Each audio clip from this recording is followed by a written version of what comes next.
Welcome back, my bearded brethren. Today we are diving into a game that I am extremely excited for called Solo Leveling Arise Overlord on PC. This is going to be my honest take after spending a few hours in the game, so sit back, grab a snack, and let's get into it. So going into this game, I'll be real with you. I was worried. I thought this was going to be yet another cookie cutter anime fighter. You know, those games where you throw two punches, a cutscene plays, and suddenly you've won. But Arise Overlord actually kind of surprised me. Instead of being another button mashing festival, it's actually a story-driven game that follows the anime pretty closely. That alone already put it ahead of half the anime games on Steam already. So I was pretty excited and enjoyed playing this. So obviously the first thing you have in any game is the tutorial. I'm not gonna lie, I was confused in the first 5 minutes. I couldn't tell if this was ripped straight from the manga or if the developers just said, all right, let's cook, and threw in the most dramatic raid they could think of. The last thing I remember from the show was Jinwoo boxing with a super ant, and suddenly I'm in this dungeon like a stinking Power Ranger destroying the demon lord, and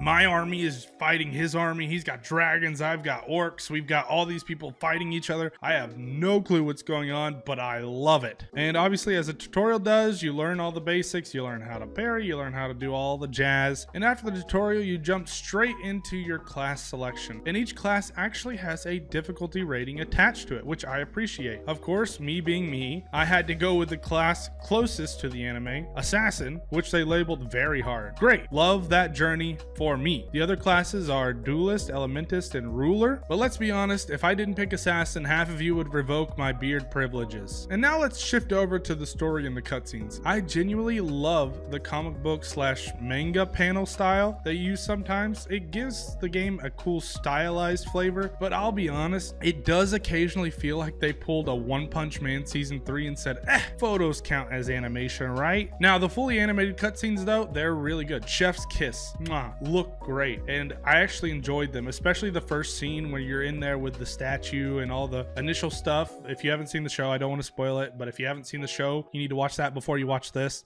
because I don't want to give any spoilers away. But for those who have seen the show, you get to see the whole cutscene where you're getting destroyed by the statue and all that jazz, and it's pretty cool. Gameplay wise, I had a lot of fun. It's super fast, it's flashy, it's surprisingly challenging, to be honest. I had the difficulty on hard, with the very hard Assassin's class are the two choices I had, so that first boss had me sweating just enough to question my life choices, but in a way that made me enjoy the game more than hate it. I didn't feel like I was banging my head against a wall like I do when I'm playing Dark Souls sometimes, just trying to beat this one boss over and over again. It was hard, but not to the point where it felt completely like a Souls-like. Now, the game does lean into the Souls-like style. Parries, dodges, little checkpoints where you rest and heal, and rethink your entire strategy, or at least your potion usage. If I do have a complaint after a few hours, it's that things can get a little bit repetitive. You'll be fighting the same types of enemies for 10 minutes to an hour straight before reaching a boss, but honestly, the combat is so fast and satisfying, even the repetition feels more like a warm-up than a chore. And I'm sure once more skills unlock, combos will start to feel even crazier, but at least for your first real mission where you start the story, if you die, you have to go through